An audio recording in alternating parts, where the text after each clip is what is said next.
जय Hind everyone, this is Savi and आप सभी की सवी दी या फिर Savi ma'am. I welcome all of you to the Savi humanities platform, जहाँ पे करंटली तुम सभी को क्लास 11 एंड क्लास 12 की साइकोलॉजी प्लस सोशियोलॉजी के कंटेंट्स मिल रहे हैं, वो भी बिल्कुल फ्री ऑफ कॉस्ट। सो बच्चे, जैसे कि हम जानते हैं कि अभी हम क्या कर रहे हैं, सभी चैप्टर ऑफ सोशियोलॉजी को 30 मिनट्स के अंदर कवर करने की कोशिश कर रहे हैं। ओके, सो आज के सेशन में फाइनली हम क्लास 12 के सोशियोलॉजी के सेशन ऑफ वन शॉट को कंप्लीट करेंगे with the last chapter which is social movements. ठीक है, सोशल मूवमेंट्स स्टार्ट करने से पहले मैं सभी को पहले ये बता दूं, बच्चे जिन्होंने भी न्यू ज्वाइन किया है, हमने सभी चैप्टर्स को कंप्लीट कर लिया है। आपको इंश्योर करना है कि अगर आपने अभी तक पिछले चैप्टर्स को नहीं देखा है तो प्लेलिस्ट पे क्लिक करो, जो कि आई बटन पे दिया हुआ है। उस आई बटन पे क्लिक करने के बाद आपको प्लेलिस्ट मिलेगा। आपने अगर वो सारे वीडियोस अभी तक नहीं देखे हैं तो फटाफट से देख लीजिए। ठीक है, सोशल मूवमेंट्स में मैं सबसे पहले आप सभी को सजेस्ट करूंगी कि आप अपने बुक्स या फिर नोट बुक पेन लेके बैठो, क्योंकि मैं जो चीजें पढ़ाऊंगी, जो चीजें बताऊंगी इंपॉर्टेंट है, उसे लिखते लिखते पढ़ना है। ठीक है, चलो। तो सोशल मूवमेंट्स इस चैप्टर पे मूव करने से पहले मैंने टेलीग्राम का क्यूआर शेयर किया है, इंस्टाग्राम का भी क्यूआर शेयर किया है, जहां पे आपको ज्वाइन करना है। टेलीग्राम पे आपको नोट्स मिलेंगे एंड इंस्टाग्राम पे आपको पर्सनलाइज्ड गाइडेंस मिलेगा। जो भी डाउट्स प्रॉब्लम्स आप फेस करोगे, आप यहाँ पे आके मुझसे पूछ सकते हो। अपने एक्सपीरियंसेस को भी यहाँ पे आप शेयर कर सकते हो एंड अपनी सभी मैम से कनेक्ट भी हो सकते हो। जब हम बात करते हैं सोशल मूवमेंट्स की, बच्चे हमने पिछले जो भी चैप्टर्स रहे हैं सोशियोलॉजी के, उसमें मेनली हमने डिस्कस किया है कि अलग अलग सोशल ग्रुप्स होते हैं, उन्हें समय समय पे बहुत सारे चैलेंजेस फेस करने पड़ते हैं। जैसे हमने पिछले चैप्टर्स में ही डिस्कस किया है कि एलपीजी जो है, लिबरलाइजेशन, प्राइवेटाइजेशन, ग्लोबलाइजेशन इंट्रोड्यूस हो रहा था सोसाइटी में, इजंट इट? तो इससे रूरल इंडिया पे बहुत ज्यादा इफेक्ट पड़ा, जो हमारे मार्केट्स थे उस पे भी बहुत ज्यादा इफेक्ट पड़ा और लोगों के लाइफ में भी बहुत ज्यादा प्रभाव पड़ा। हमने डिस्कस भी किया था कि कैसे लोग जो हैं वो काफी सारा चैलेंजेस फेस करने लगे, पीजेंट्स कितना ज्यादा प्रॉब्लम फेस किए। सो सोशल मूवमेंट्स में बेसिकली हम रीड आउट करते हैं कंडीशंस ऑफ पर्टिकुलर ग्रुप्स, जैसे कि हम इस चैप्टर में पढ़ेंगे कि पीजेंट्स, अगर आपने कुछ भी नहीं पढ़ा है अभी तक, तब भी आपको ये वीडियो देखने के बाद ये चैप्टर जो है वो उसका अच्छा खासा अंदाजा आपको लग जाएगा। ये भी एक पॉइंट है जो मैं आपको बताना चाहूंगी। सो सोशल मूवमेंट्स, इस चैप्टर के अंदर हम अलग तमाम तरीके के मूवमेंट्स पढ़ेंगे, जिसमें हम पढ़ेंगे कि वुमेन्स ने कैसे स्ट्रगल किया, उन्होंने कैसे समय समय पर मूवमेंट्स किए और अभी उनकी कंडीशन क्या बेटर हुई है, नहीं हुई है। ऐसे ही और भी ग्रुप्स जैसे पीजेंट्स के बारे में डिस्कस करेंगे, वर्कर्स एंड दलित्स मूवमेंट्स के बारे में भी हम इस चैप्टर में डिस्कस करने वाले हैं। ठीक है, और सबसे पहले तो हम स्टार्ट करेंगे कि सोशल मूवमेंट्स होता क्या है बच्चे। ठीक है, आपको अगर बिल्कुल भी नहीं पता है तो सोशल मूवमेंट्स मतलब ये होता है कि हम मूवमेंट कर रहे होते हैं। ठीक है, जहाँ पे बहुत सारे लोग कलेक्टिवली गैदर होते हैं और ये जो मूवमेंट होता है ये ऑर्गेनाइज होता है, सस्टेन्ड एफर्ट होता है। मतलब सारे मेंबर्स जो हैं उनका एक पर्टिकुलर पर्पस होता है, गोल होता है। इधर वो चाहते हैं कि कोई समाज में, कोई गवर्नमेंट ने, कोई स्टेट ने पॉलिसी इंट्रोड्यूस की है उसके खिलाफ, टू रेसिस्ट समथिंग, ये नहीं होना चाहिए हमारे सोसाइटी में, और to bring new policies to improve the situation in the society. ये दो चीजें होती हैं aims in the social movement. So social movement is movement. यहाँ पे बहुत सारे लोग कलेक्टिवली आते हैं, ऑर्गेनाइज होते हैं, continuously they meet up, they have one aim, they have one purpose. ठीक है, ये सारी चीजें हम सोशल मूवमेंट के अंदर देखते हैं। ये जो अनलाइक राइट्स हम देखते हैं ना कि कभी कभार राइट्स वगैरह हो जाते हैं, दंगे हो जाते हैं, ये शॉर्ट टर्म के प्रोटेस्ट होते हैं, पर social movements is something different from that. Social movements जो है ये ओवर टाइम कंटिन्यू होता रहता है। ठीक है, जैसे मैंने बात किया कि हम वुमेन मूवमेंट के बारे में पढ़ेंगे। सो जो वुमेन्स का मूवमेंट है ये कंटिन्यूअसली चलता रहा तब तक जब तक समाज में इनके जो पोजीशंस है वो चेंज नहीं हुआ है। ठीक है, उनके डिमांड्स को जब तक फुलफिल नहीं किया गया तब तक मूवमेंट्स चलता रहा। इनके कॉमन ऑब्जेक्टिव्स होते हैं एंड कलेक्टिवली लोग एक्शन ले रहे होते हैं। ठीक है, चैलेंज कर रहे होते हैं करंट जो हमारे पावर रिलेशंस है, स्टेट है, उसको। सोशल मूवमेंट्स ये बहुत इंपॉर्टेंट सोर्स होता है of social change in modern societies. अब आपको ज्यादा समझ में नहीं आ रहा होगा तो आप इसी से समझो। आप बैठे हो, आप लेक्चर देख रहे हो, आप अपने घर से मुझसे कनेक्ट हो रखे हो, है ना, और आप सैंपल पेपर्स प्रैक्टिस कर रहे हो सकता है आपके पास बुक भी ना हो, फिर भी आपको यूट्यूब पे सारी चीजें मिल रही है ना। तो ये किस चीज का प्रभाव है बच्चे? ये प्रभाव है एलपीजी की पॉलिसी का, और कहीं ना कहीं आप फील करोगे कि आपके पास क्या है, आपके पास लिबर्टी है, फ्रीडम है, आपके पास इक्वालिटी है, ये सारे जो राइट्स आप एंजॉय करते हो। You have choice to do whatever you want to do in your life. ठीक है, आपको जो करियर लेना है आप वो चूज कर सकते हो, ये आपकी बेसिस पे है ना, तो आपको कोई फोर्स नहीं कर सकता। So what is this? This is the rights which you are enjoying in the society. ये राइट्स कहाँ से आए हैं बच्चे? कहाँ से आए, ऐसे ही आ गया कि आप सोए थे अगले दिन उठे तो आपने देखा कि राइट्स आ गए? नहीं, हमने बहुत ज्यादा स्ट्रगल किया है इन बेसिक राइट्स के लिए भी। जैसे हम जानते हैं कि इंडिया जो है वो कॉलोनियल कंट्री रहा है ना, तो समय समय पे इन्वेजन हुए, मुगल के इन्वेजन हुआ तो ब्रिटिशर्स भी आए, हम पे कब्जा किया, है ना, तो हमारे राइट्स को छीन लिया गया था, हमें बहुत बुरे तरीके से बहुत बुरे कंडीशंस में रखा गया था, है ना, we didn't had any rights and the things we are enjoying right now, isn't it?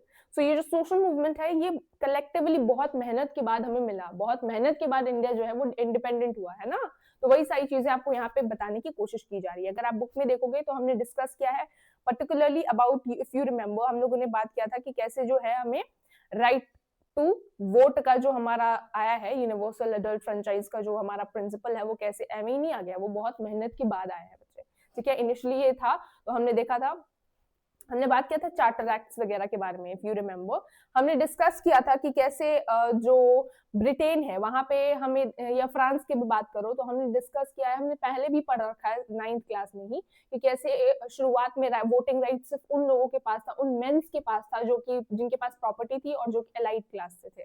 फिर धीरे धीरे movements like normal people also felt कि भाई हमें भी तो वोटिंग राइट मिलना चाहिए, हम भी तो इस कंट्री के मेंबर हैं।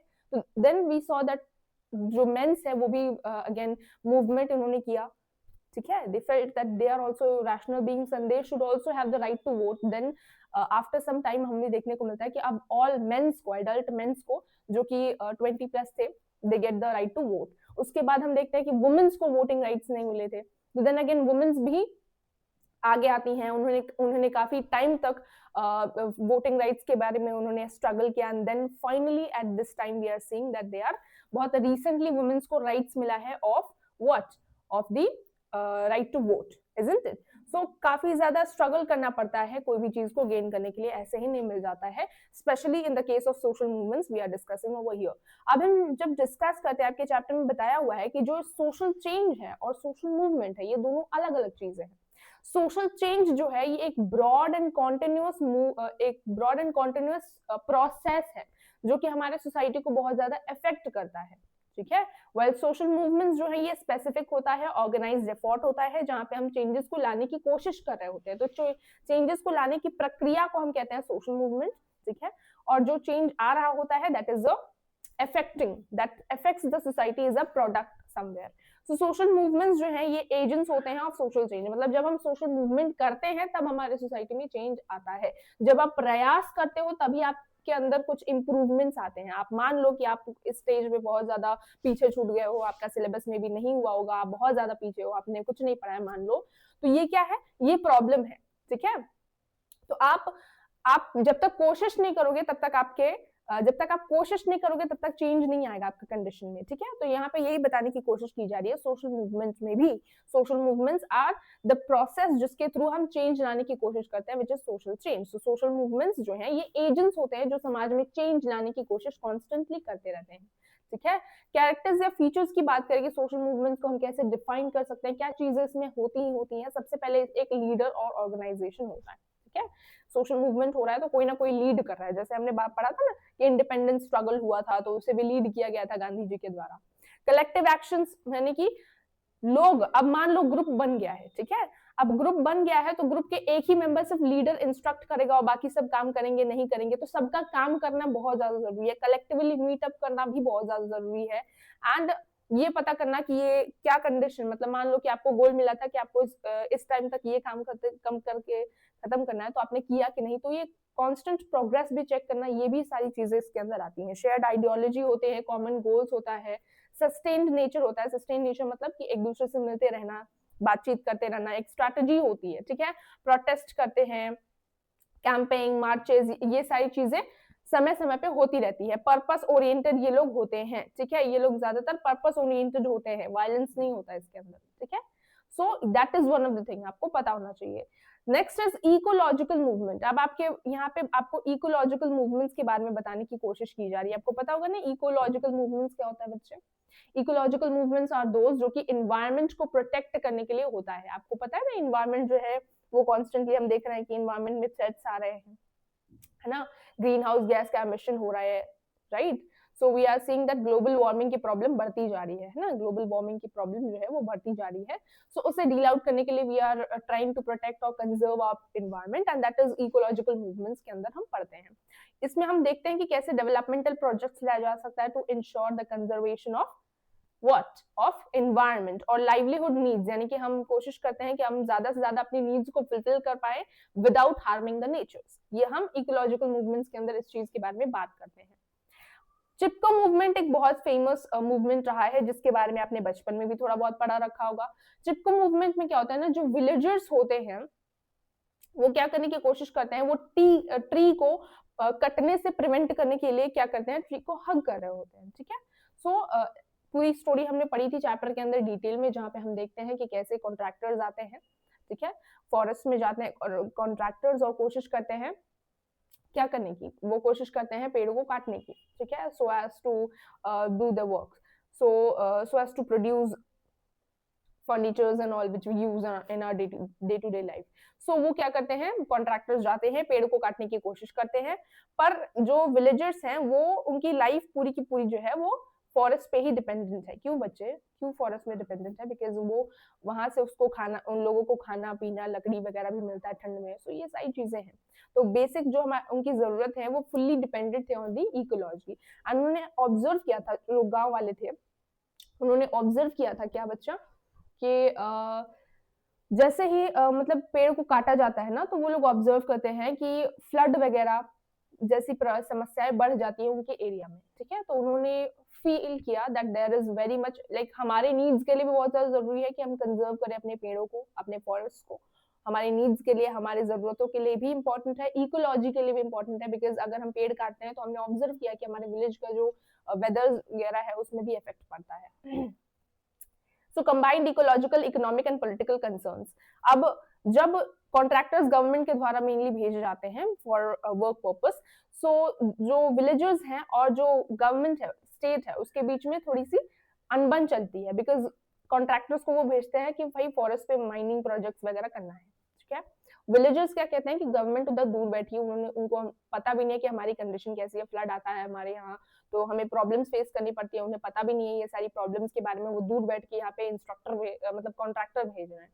सो ये सारी अनबन रहती है। तो पॉलिटिकल कंसर्न का बात है, इकोनॉमिक है। इकोनॉमिक क्यों? बिकॉज वो चाहते हैं कि यहाँ पे माइनिंग प्रोजेक्ट्स वगैरह भी होते रहे। सो वही होता है कि क्लैश होता है between what is ecology and the needs of the society. So ये सारी चीजें आपको यहाँ पे एक्सप्लेन की जा रही है। इकोलॉजिकल मूवमेंट्स में क्वेश्चन किया जाता है on development occur at the cost of environment and communities, यानी कि जैसे मैंने बताया कि डेवलपमेंट बहुत ज्यादा जरूरी है, पर साथ में protection of and conservation of environment भी उतना ही ज्यादा जरूरी है। तो ecological, economic and political concerns जो है ये कंबाइंड है इन दी चिपको मूवमेंट एंड एनवायरमेंट से रिलेटेड जो भी हमारे क्या होते हैं मूवमेंट्स होते हैं। ठीक है, next is your class based movement, जो हमने चैप्टर में पढ़ा था। क्लास बेस्ड मूवमेंट्स मतलब हम देखते हैं कि इकोनॉमिक इनइक्वालिटी एंड एक्सप्लॉयटेशन की बात आती है। हम देखते हैं जब भी हम क्लास बेस्ड मूवमेंट्स की बात करते हैं, मेनली इसके अंदर आते हैं हमारे पीजेंट्स। डिटेल में हमने डिस्कस किया था पीजेंट्स मूवमेंट के बारे में, अगर आपको याद होगा। कॉलोनियल टाइम्स से भी पहले, अगर प्री मॉडर्न के बारे में हम बात करें, प्री अर्ली टाइम्स की बात करें, जब हमारे यहाँ मुगल्स वगैरह रहे, मतलब उन्होंने जब हम पे राज किया था, तो उस टाइम पे क्या चल रहा था बच्चे? पीजेंट्स मूवमेंट उस समय पे भी होते थे, ठीक है। लेकिन इस समय के जो पीजेंट्स मूवमेंट होते थे वो बहुत ज्यादा लोकलाइज्ड होते थे। लोग क्या करने की कोशिश करते थे, जो पीजेंट्स है वो रिवॉल्ट इसलिए करते थे क्योंकि उन्हें प्रॉपर प्राइस चाहिए होता था, प्रॉपर टैक्सेस के लिए, ठीक है। तो बेसिक उनकी नीड्स थी, एंड जो मूवमेंट्स है वो लोकलाइज से टूटे हुए थे एंड थोड़े समय तक चलते थे और फिर बंद हो जाते थे। That was the characteristics of the pre या फिर early times of peasants movement, ठीक है। कॉलोनियल टाइम्स में हमने देखा कि जो पीजेंट्स मूवमेंट है वो थोड़ा थोड़ा हमने देखा कि क्या होता जा रहा है, वो सेंटर होता जा रहा है। मतलब लोग जो है, पीजेंट्स जो है वो एकजुट आते हैं, ठीक है, लीडरशिप आती है यहाँ पे जो इवॉल्व होती हुई दिखती है। Then we saw that they were organised in their movement, they were asking for fair crop price हमें दीजिए, ठीक है, प्रॉपर हमें हम पर प्रॉपर टैक्सेस लगाइए, आप हमारे साथ जो इनइक्वालिटी, इनजस्टिस, एक्सप्लॉयटेशन कर रहे हैं वो आप नहीं कर सकते। ये सारी तमाम तरीके के कंसर्न्स भी उन्होंने रेज किए in the peasants movement in the colonial times, ठीक है, this is what we have read in the chapter. यहाँ पे आपको एग्जाम्पल दिया हुआ है बच्चे, इंडिगो रिवॉल्ट जो बंगाल में हुआ था, decane rights, movements against landlords and money lenders, यहाँ पे हमें देखने को मिलता है, ठीक है, इन दी colonial time period. So first was your pre-early, ठीक है। सेकंड आपने आंसर्स में ये लिखना भी है, प्री अर्ली में हम देखते हैं कि जो मूवमेंट्स थे वो बहुत ज्यादा टूटे हुए थे, बटे हुए थे, डिसेंट्रलाइज थे, and there was no leadership, it was not spontaneous, it was not collective, ये सारे पॉइंट्स आप लिखोगे बच्चा, ठीक है। फिर हमारे सेकंड होता है कॉलोनियल टाइम पीरियड, और तीसरा होता है गांधीयन और कॉलोनियल पीरियड भी सेम ही होगा। ये कुछ एग्जांपल्स और दिया है गांधीयन के बारे में, जहाँ पे गांधी जी भी इंक्लूडेड थे, चंपारण सत्याग्रह, बरदोली, नॉन वायलेंस। एक तीसरा है बच्चे, ये तो हमारा खैर कॉलोनियल पीरियड के बाद आप गांधीयन अलग से लिख सकते हो, that is not a business, but अगर हम चैप्टर के वाइज चले तो वन वाज प्री और अर्ली टाइम, सेकंड वाज जो कॉलोनियल टाइम जहाँ पे गांधी जी का भी रोल था, तो सेम हो जाएगा। तीसरा जो हमारा होगा ना बच्चे, वो होगा तुम्हारा new type of social movements, ठीक है, न्यू टाइप्स ऑफ ऑर्गेनाइजेशंस का फॉर्मेशन होने लगे। हमने ऑब्जर्व किया था ना, क्या ऑब्जर्व किया था कि पीजेंट्स जो है वो अब क्या करने लगे थे, ऑर्गेनाइजेशंस का फॉर्मेशन करने लगे थे, मतलब एकजुट आते हैं, ऑर्गेनाइजेशन बनाते हैं, okay, and what they begin to do, they begin to, देखो यहाँ पे दिया हुआ है, पोस्ट इंडिपेंडेंस में Tebhaga movement, Telangana movement, formation of all India Kisan सभा।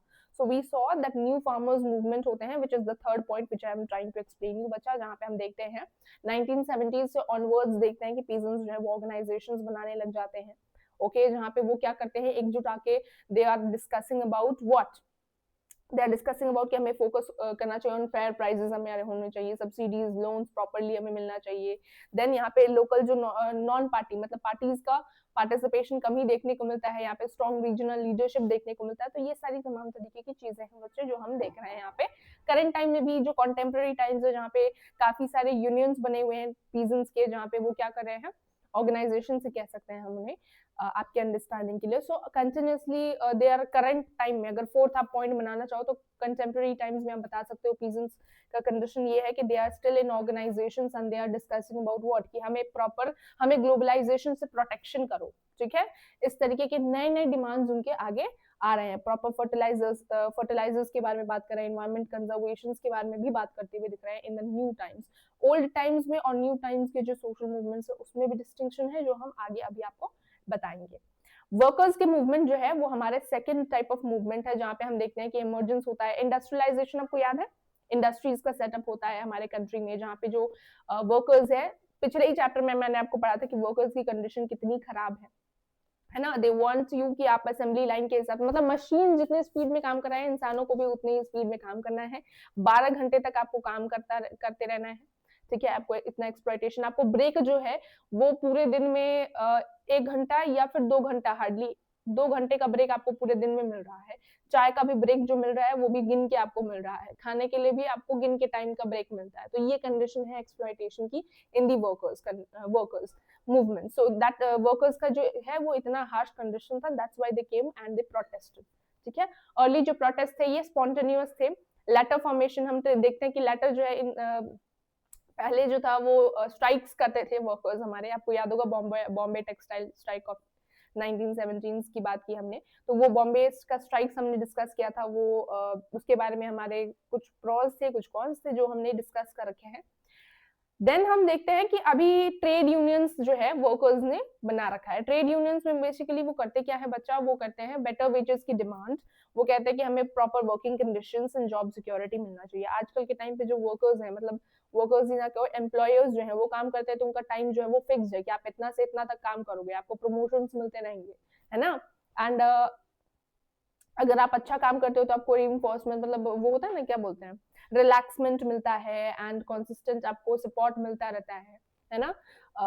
ये सारी तमाम तरीके की चीजें जो आप करंट टाइम में देख रहे हो प्रेजेंट है, ये कहाँ से आई है, कहीं ना कहीं आई है यही वर्कर्स के मूवमेंट से। तो आपको ये भी पता होना चाहिए, ठीक है। ये मेजर हमारे ट्रेड यूनियंस है जिनके बारे में आपको नाम दिया हुआ है, जो आप एग्जांपल्स में अपने आंसर को स्ट्रॉन्ग करने के लिए लिख सकते हो। कास्ट बेस्ड जो हमारे मूवमेंट्स होता है ना बच्चा, वहां पे हम देखते हैं कि ये जो मूवमेंट्स है ये चैलेंज करते हैं कास्ट हायरार्की को एंड डिस्क्रिमिनेशन को, ठीक है। जैसे दलित लोगों ने मूवमेंट किया, इनके मूवमेंट के बारे में हम बहुत ज्यादा भी नहीं पढ़ते हैं क्योंकि कोई बहुत ज्यादा फेमस मूवमेंट नहीं रहा है। ट्राइब्स का जो मूवमेंट है वो थोड़ा सा कंसोलिडेटेड है, बिकॉज ट्राइब्स जो है वो एक एरिया में बहुत ज्यादा पाए जाते हैं, बहुत सारे ट्राइब्स जो है वो इस एरिया में प्रेजेंट है। लेकिन जब हम बात करते हैं इंडिया में दलित मूवमेंट्स की, कास्ट बेस्ड मूवमेंट की, तो जो दलित लोग थे ना वो फैले हुए थे, इंडिया के इस पार्ट में है, इस पार्ट में है, इस पार्ट में है, तो एकजुट नहीं थे, अलग अलग टुकड़ों में, मतलब अलग अलग स्टेट में इतने इतने प्रोपोर्शंस हैं। तो ये प्रॉब्लम है जिसकी वजह से हम नो सिंगल दलित मूवमेंट के बारे में पढ़ते हैं इन द करंट टाइम्स, ठीक है, because they are region and time period के हिसाब से ये थोड़े बटे हुए थे, इनके प्रॉपर स्ट्रैटेजीज और गोल्स भी हमें इनके मूवमेंट में नहीं देखने को मिलता है। दलित्स के मूवमेंट के मेन चीजों के बारे में हम डिस्कस करें तो वो बोल रहे थे कि हमें डिग्निटी चाहिए, ठीक है, हमें ह्यूमंस की तरह ट्रीट करो, हमें एक सेल्फ रिस्पेक्ट देने की कोशिश करो, मतलब एक रिस्पेक्ट दो जो नॉर्मल ह्यूमंस को मिलती है। इक्वालिटी एंड रिकॉग्निशन की बात करते हैं, ये फोकस नहीं करते हैं कि हमें इकोनॉमिक इश्यूज ही हमने नहीं फेस किया, मतलब अनटचेबल्स ने सिर्फ इकोनॉमिक इश्यूज फेस नहीं किया है, इन्होंने सोशल एक्सक्लूजन फेस किया है, इन्हें समाज में इंसान भी ट्रीट नहीं किया जाता था, एनिमल से भी खराब ट्रीटमेंट इन्हें मिला करती थी with in the society, that is what we observed. And जो यहाँ पे आपको बताने की कोशिश और समझाने की कोशिश की जा रही है, उन्होंने अपने सेल्फ रिस्पेक्ट के लिए लड़ा, अपने आइडेंटिटी को प्रिजर्व करने के लिए बात करते हैं, पॉलिटिकल एसर्शन उनको चाहिए, बिकॉज कहीं ना कहीं वो बहुत पीछे छूट गए थे हमारे सोसाइटी में, right. So that was the main problem, that is the reason why अभी हम देख रहे हैं कि Dalit peoples are there in the contemporary times they are writing books and literatures and they are trying to bring their problems in the international level as a whole. So that is also one of the aspect जो हमने chapter के अंदर discuss किया, that is one thing। and एक है हमारा backward class movement. Backward class movement में हम क्या पढ़ते हैं बच्चे, ओबीसीज के बारे में पढ़ते हैं, जो कि ऐसे लोग, अब दलित लोग जो थे इनको एक्सक्लूजन फेस करना पड़ता था, मतलब you will be like excluded in the sense आपको ह्यूमिलिएट किया जाता था, इन द सेंस आप टेंपल में एंटर नहीं कर सकते, आप सेरेमनीज में नहीं आ सकते, है ना, आप आपकी परछाई को भी बहुत बुरा माना जाता था, आप के काम को भी बहुत खराब मतलब माना जाता था कि what work they used to do, even though their work was very much productive and helpful for our society, फिर भी उन्हें प्रॉपर इज्जत नहीं मिला करती थी। तो ये तमाम तरीके के प्रॉब्लम्स इन्होंने फेस किए, ये था दलित का मूवमेंट। लेकिन जब हम बात करते हैं ओबीसीज का movement, so other backward classes, नाम से पता चल रहा है बैकवर्ड मतलब पीछे छूट गए क्लास, ऐसे क्लासेस जो कहीं ना कहीं डेवलपमेंट के टाइम पे पीछे ही छूट गए, तो उन्हें हम कहते हैं बैकवर्ड क्लास। इनके लिए भी हमने सबसे पहले काका केलकर के अंडर में हमने देखा कि एक कमीशन आया था, ठीक है, काका केलकर के अंडर में हमने देखा कि एक कमीशन अपॉइंट किया गया था in the just after independence of our India. लेकिन इस कमीशन को हम देखते हैं कितना सक्सेसफुल नहीं रहता है। रिपोर्ट्स बताता है कि भाई रिपोर्ट्स या यू को अपना पेपर देता है, पेपर यू को अपने सजेशंस को देता है, रिपोर्ट लिखता है, बट इसके रिपोर्ट को उतना रिकॉग्निशन नहीं मिलता है। Once again why, because our country was facing challenges of nation building, अगर आपको याद होगा तो। So that was the problem, जिसकी वजह से पहले के टाइम पे इन्हें पता था कि ओबीसीज हैं, पर उनके लिए ज्यादा काम वो नहीं कर पाए, क्योंकि और भी तमाम तरीके की परेशानी थी जो इंडिया उस टाइम फेस कर रही थी। लेकिन जैसे स्टेबलाइज होता है कंट्री, उसके बाद हम देखते हैं व्हाट, एक और हमारा बहुत फेमस कमीशन अपॉइंट होता है, अगर आपको याद होगा नेम तो you all will be writing in the comment section. So वो हमारा कमीशन एक अपॉइंट होता है, जहां पे हम देखते हैं क्या, उनके रिपोर्ट के हिसाब से हम रिजर्वेशन देते हैं टू दी ओबीसीज। ओबीसीज बच्चे है क्या, वो तो भी आपको पता होना चाहिए। तो ओबीसीज मींस वो क्लास जो कि ग्रोथ और डेवलपमेंट के मामले में बहुत पीछे छूट गया। अब ये कोई पर्टिकुलर रीजन से नहीं आते, पर्टिकुलर रिलीजन से नहीं आते हैं, और ये जो है ये फैले हुए हैं, ऐसे लोग जिनको पॉलिटिकल रिप्रेजेंटेशन की जरूरत है, सोशल जस्टिस की जरूरत है, एजुकेशन में भी पीछे छूट गए हैं, एम्प्लॉयमेंट में भी काफी ज्यादा पीछे छूट गए, तो उन्हें हम सपोर्ट देते हैं। रिजर्वेशन की पॉलिसीज आई हुई है, ठीक है। सो मंडल कमीशन वाज द कमीशन, आपको पता होना चाहिए फॉर दोज जिनको याद ना हो। मंडल कमीशन के अंदर हमने देखा कि they got what, they got the reservation policies and currently they are still getting it, and also हम देखते हैं कि ओबीसीज को कोशिश किया जा रहा है that their condition also improves with the time. Okay, that is what we are discussing over here in the OBCs. Next is our tribal movement. बच्चे ट्राइबल्स का मूवमेंट, जैसे कि हमने थोड़ी देर पहले डिस्कस किया कि ट्राइबल मूवमेंट्स जो हैं ये ज्यादा सक्सेसफुल है, इनके बारे में हम पढ़ते भी हैं अभी भी। क्यों पढ़ते हैं, बिकॉज ये जो है ये पर्टिकुलर रीजन पे भी बहुत ज्यादा फैले हुए थे, मतलब कोई एक रीजन है वहां पे बहुत सारे ट्राइबल्स हैं, ऐसा हमने देखा, ठीक है। That is the reason why उन्हें स्टेटहुड भी बाद में मिलता भी है। अब देखते हैं कि उन्होंने प्रॉब्लम क्या फेस की। लैंड एलिनेशन, उनसे उनका फॉरेस्ट ले लिया गया, उनको डिस्प्लेस कर दिया गया, डेवलपमेंट के प्रोजेक्ट्स के नाम पे प्रॉपर फेयर जो पैसे डिसाइड हुए थे वो भी नहीं मिले इन्हें। इन्होंने जो फॉरेस्ट राइट्स है वो भी इनसे छीन लिया गया था। ब्रिटिश के टाइम पे भी इनके ऊपर रिस्ट्रिक्शंस लगा लिए गए थे कि आप फॉरेस्ट में इस टाइम से इस टाइम तक आप जाओगे नहीं, ये रिस्ट्रिक्शंस थे। फिर आपको प्लांटेशन के लिए आपको वहां भेजा जाता था जबरदस्ती, है ना। और इनके ऊपर लगा दिया गया था फॉरेस्ट लॉज, अगर आपको याद होगा तो। उसे ये सारी प्रॉब्लम्स उन्होंने फेस किया था। अभी cultural marginalisation is also one of the thing, ठीक है। सो कंबाइन इकोनॉमिक डिमांड्स, आइडेंटिटी, अब इनकी आइडेंटिटी भी ये लोग लूज कर रहे थे, बिकॉज क्या हो रहा था कि अगर आप उनसे उनका लैंड ले रहे थे तो फिर ट्राइबल्स कहाँ जाएंगे, वो जाएंगे ना मेन स्ट्रीम में, तो फिर एसिमिलेशन होगा, है ना। तो एसिमिलेशन होगा तो उनका आइडेंटिटी कहीं ना कहीं इरेज हो जाएगा। सो identity assertion is one of the thing. क्या होता था ना कि फॉरेस्ट में कभी कभार रह भी रहे होते हैं जैसे भी कंडीशन में, तो कुछ जो ट्रेडर्स हैं, दिखूज हैं, वो चले जाते थे और इनकी जिंदगी को और ज्यादा डिफिकल्ट बना देते थे। तो पॉलिटिकल ऑटोनॉमी में भी प्रॉब्लम आ जाती थी। तो सोशल क्या बोलते हैं, जो मूवमेंट्स रहे हैं, इन्होंने ये सारे प्रॉब्लम्स को देखते हुए इन द करेंट टाइम्स उन्होंने मूवमेंट चलाए, जिसकी वजह से अभी हम देखते हैं कि स्टेटहुड मिला इन दी टू द झारखंड इन 2000, अगर आपको याद होगा झारखंड को स्टेटहुड मिलता है ना। सो ये सारी चीजें हमने पढ़ा Hindi chapter about tribal movement. Tribes जो हैं वो भी क्या करते हैं, वो एजुकेशन को लेते हैं, मतलब एजुकेशन परस्यू करते हैं। आजकल के टाइम पे they are also writing with literatures and they are also raising their problems in the international levels, है ना। अभी एजुकेट हो रहे हैं, बहुत ज्यादा अवेयर हो रहे हैं अबाउट देयर राइट्स, है ना। तो ये सारी चीजें हैं बच्चा। नेक्स्ट है वुमेन्स का मूवमेंट। तो वुमेन्स के मूवमेंट में हमने फोकस किया है ऑन एजुकेशन। मतलब इनिशियल जो फ्रेज रहा वुमेन्स का, they were asking about political education rights, ठीक है। आपको याद होगा हमने पढ़ा था सोशल मूवमेंट्स, हमने देखा कि कैसे एजुकेशन राइट्स की बात की जाती है। वुमेन्स को एजुकेशनल राइट्स होना चाहिए, they should get right to vote as well. So ये सारे जो हमारे अर्ली फेज थे वहां पे हम देखते हैं कि एजुकेशन की बात चली, रिफॉर्म और वेलफेयर की बात चली। वैसे हमारे कंट्री में ज्यादा पॉलिटिकल राइट्स मांगने की जरूरत नहीं पड़ी, राइट टू वोट तो हमें पहले मिल ही गया, है ना। Not like the foreign countries और the west. Women's association, women's India association 1917 में बनता है। 1926 में हम देखते हैं ऑल इंडिया वुमेन्स कॉन्फ्रेंस का भी फॉर्मेशन होता है। ये जो है ये ऑर्गेनाइजेशन से जिनका फॉर्मेशन होता है, ऑर्गेनाइजेशंस का फॉर्मेशन के बाद हम देखते हैं कि वुमेन्स के भी प्रॉब्लम्स को not only in the local level, state level, but international level पे इसको रेज किया जाता है। इश्यूज किस चीज की बात होती है, पोस्ट 1970s के बाद हम देख रहे हैं कि problems of violence against women, dowry, और जो हमारे वर्क प्लेस राइट्स है, पॉलिटिकल रिप्रेजेंटेशन है, उसकी बात अभी रिसेंट में चल रही है, ठीक है। देन वुमेन्स जो है they are not homogeneous group, caste और क्लास और रीजन के हिसाब से भी उनकी डिमांड रहती है। मतलब हो सकता है कि कोई अपर कास्ट की वुमेन है उसका डिमांड कुछ और है, और कोई लो कास्ट की वुमेन है उसका डिमांड कुछ और है। कोई वुमेन जो कि केरला में रह रही है उसकी डिमांड्स अलग हो सकती है, कोई वुमेन जो कि रह रही है लेट्स से इन बिहार और इन एनी अदर स्टेट, उसकी डिमांड कुछ अलग हो सकती है ना। तो caste wise, class wise, region wise जो हमारी वुमेन्स हैं उनका भी डिमांड मैटर करता है। That is what we are discussing in the women's movement. So ये सारी चीजें हैं बच्चा।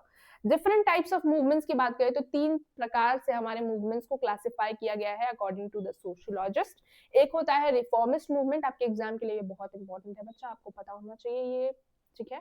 सो रिफॉर्मिस्ट मूवमेंट्स मतलब वो मूवमेंट्स जो कि सीख करते हैं to limit change work within, यानी कि आप क्या करते हो, आप पॉलिटिकल सिस्टम में रिफॉर्म्स लाने की कोशिश करते हो, ठीक है। मतलब आपका जो सोसाइटी है, यू को पॉलिटिकल सेटअप है उसमें आप चेंजेस लाने की कोशिश कर रहे हो, ठीक है। So work with in the existing society, जो आपका एग्जिस्टिंग सोसाइटी है उसमें चेंज लाने की कोशिश करते हो, ठीक है। जैसे आरटीआई का मूवमेंट रहा हमारा, तो आरटीआई में हम क्या करने की कोशिश करते हैं, हमारे सोसाइटी में कुछ ऐसी प्रॉब्लम्स थी हमारा, तो पॉलिटिकल सेटअप में हम क्या लाते हैं, राइट टू इन्फॉर्मेशन के बारे में हम बात करते हैं, डिस्कस करते हैं, and hence we are bringing changes in the political setup, economic setup. So वो सारी चेंजेस हमारे रिफॉर्मिस्ट में आ जाते हैं, जहाँ पे हम रिफॉर्म कर रहे हैं, ठीक है। पहले से कोई चीज है उसमें कुछ बदलाव की जरूरत है तो हम वहां पे बदलाव ला रहे हैं, समझ में आया। रिडेम्पटिव जो होता है वो ऐसे मूवमेंट्स होते हैं जहां पे हम क्या कर रहे होते हैं, आप इंडिविजुअल लेवल पे खुद के अंदर ऑब्जर्व करते हो कि आपके अंदर कुछ खामियां हैं, आप उसको उन खामियों पे काम करके आप अपने आप को बेटर करते हो, तो that is your redemptive movement. बस एग्जाम्पल के बता रही हूँ, बट इसमें होता क्या है, एम टू चेंज इंडिविजुअल्स, यानी कि यहाँ पे इंडिविजुअल्स को चेंज करने की कोशिश की जा रही है। यहाँ पे आप स्टेट लेवल पे चेंजेस लाने की कोशिश कर रहे हो लेट्स से, तो यहाँ पे आप इंडिविजुअल लेवल पे चेंजेस लाओगे जहाँ पे अपने खुद के सोसाइटी में चेंज लाओगे, अपने सोसाइटी मतलब अपने फैमिली के अंदर कुछ ऐसे रूल्स रेगुलेशंस हैं, अपने आसपास के कम्युनिटी में, community can be religious community और दी नेबर्स, तो उसमें आप देख रहे हो कि कोई ऐसे प्रैक्टिसेस है जो कि फॉलो हो रहे हैं जो कि नहीं होना चाहिए, तो आप खुद में वो चेंजेस ला रहे हो अपने पर्सनल बिलीव्स एंड बिहेवियर्स में, so that will be your redemptive movements. Then it is revolutionary, जहाँ पे आप ब्रॉड लेवल पे चेंजेस लाने की कोशिश करते हो विद इन द सोसाइटी, जहाँ पे आप ट्रांसफॉर्म कर रहे हो, तो मतलब रेडिकली बहुत जल्दी जल्दी रैपिड तरीके से चेंजेस लाने की कोशिश करते हो within your society, in the power structure और in the economic setup, so that will be revolutionary change. ठीक है, ऑफन हम यहाँ पे चैलेंज कर रहे होते हैं स्टेट को, पावर को डायरेक्टली। ठीक है, so that is your revolutionary change. So आपको याद रखना है रिफॉर्मिस्ट, रिडेम्पटिव एंड रिवोल्यूशनरी के 3 एग्जांपल्स आपको कमेंट सेक्शन में लिखना है, दिस इज योर होमवर्क। ठीक है, फर्स्ट है वो होमवर्क, बिकॉज वहां पे तो मैंने आंसर आपको बता दिया, मंडल कमीशन होगा, but this is your homework, everyone have to write the time stamp and the homework as well. ठीक है, चलिए काउंटर मूवमेंट्स पर आइए। काउंटर मूवमेंट्स क्या है? हम जब देखते हैं कि मूवमेंट चल रहा है, मान लो आप सती प्रथा देखते हो, तो सती प्रथा जो है वो एक मूवमेंट हो गया, तो उसके खिलाफ जो है वो काउंटर मूवमेंट होता है, जहाँ पे आप बोल रहे हो कि सती प्रथा नहीं होना चाहिए, तो दूसरे लोग तो है जो कि इसके सपोर्टर है, तो वो बोलेंगे कि ना कि भाई होना चाहिए, आप होते कौन आप हमारे प्रैक्टिसेस में इंटरफेयर करने के लिए, तो ये होता है आपका काउंटर मूवमेंट। ठीक है, सो हर सोशल मूवमेंट का कोई ना कोई काउंटर मूवमेंट आप हमेशा देखोगे, that is also one of the feature of social movements. जैसे कि ऑपोजिशन टू वुमेन्स राइट, अब वुमेन्स जो है वो राइट करने, वो अपने राइट्स के लिए डिमांड कर रही थी, तो अदर जो लोग थे वो भी बोलते थे कि हम आपको राइट्स नहीं मिलना चाहिए, you should be confined, so that is what known as your counter movement. जब आप रिजर्वेशन की पॉलिसीज ला रहे थे, तो आप स्टेट में देख रहे थे कि एंटी रिजर्वेशन प्रोटेस्ट होने लगे थे, that is also counter movement. Resistance to social reforms, आप सोशल रिफॉर्म्स समाज में लाने की कोशिश कर रहे थे, तो उस टाइम पे और भी ऐसे लोग थे जो कि बोल रहे थे कि सोशल रिफॉर्म आप नहीं ला सकते। सो काउंटर मूवमेंट जो है ये मेंटेन करता है स्टेटस के क्यूओ को। ठीक है, मतलब कहीं ना कहीं सोसाइटी को कनेक्टेड रखता है विद द ट्रेडिशंस और समवट लाइक दैट। मेथड्स जो कि हम यूज करते हुए देखते हैं इन सोशल मूवमेंट्स, आप कैसे सोशल मूवमेंट को कर रहे हो, तो आप रैलीज करोगे सोशल मूवमेंट में, प्रोटेस्ट करोगे, प्रोसेशंस मतलब आप टॉर्च लाइट जलाओगे, कैंडल्स के थ्रू प्रोसेशंस करोगे, कल्चरल परफॉर्मेंस आप कर दोगे। ठीक है, या फिर मीडिया कैंपेन करोगे, civil disobedience is one of the example, जहां पे हम देखते हैं कि सिंबल यूज करते हैं सॉल्ट को, गांधी या क्या यूज कर रहे हैं, सॉल्ट को एज अ सिंबल यूज कर रहे हैं of resistance of social movement. So salt is what? Something which is connected to, salt क्या है? एक ऐसी चीज है जो हर व्यक्ति मतलब नॉर्मल हमारे दिनचर्या में ये एसोसिएटेड है ना, सो दैट इज वन थिंग, है ना। फिर चरखा यूज करते हैं, सो ये सारी चीजें हैं जो बेसिकली लोग जो है वो इससे आसानी से कनेक्ट हो रहे थे। ठीक है, तो ये सिंबॉलिक एक्शंस हैं, ये जो प्रेसेशंस है, जो हम मेथड जिस तरीके से हम रेसिस्ट कर रहे होते हैं, वो भी एक बहुत इंपॉर्टेंट रोल प्ले करता है in our society. Significance of social movements की बात करें तो सोशल मूवमेंट्स में हम देखते हैं कि डिपेंड डेमोक्रेसी, इसने डेमोक्रेसी के जो प्रिंसिपल है उसको और ज्यादा क्या बोलते हैं सक्सेसफुल बनाया है। ठीक है, इसने वॉइस दिया है टू द मार्जिनलाइज्ड कम्युनिटी, जो कि कहीं ना कहीं दब गई थी, जिनके डिमांड्स को देखा नहीं जा रहा था, वो भी रेज हुई। पब्लिक पॉलिसी में चेंजेस आए, है ना, और सोशल अवेयरनेस भी अभी आ रहा है, जस्टिस एंड इक्वालिटी के प्रिंसिपल पे भी काम हो जाए, प्रमोशन हो रहा है इसका।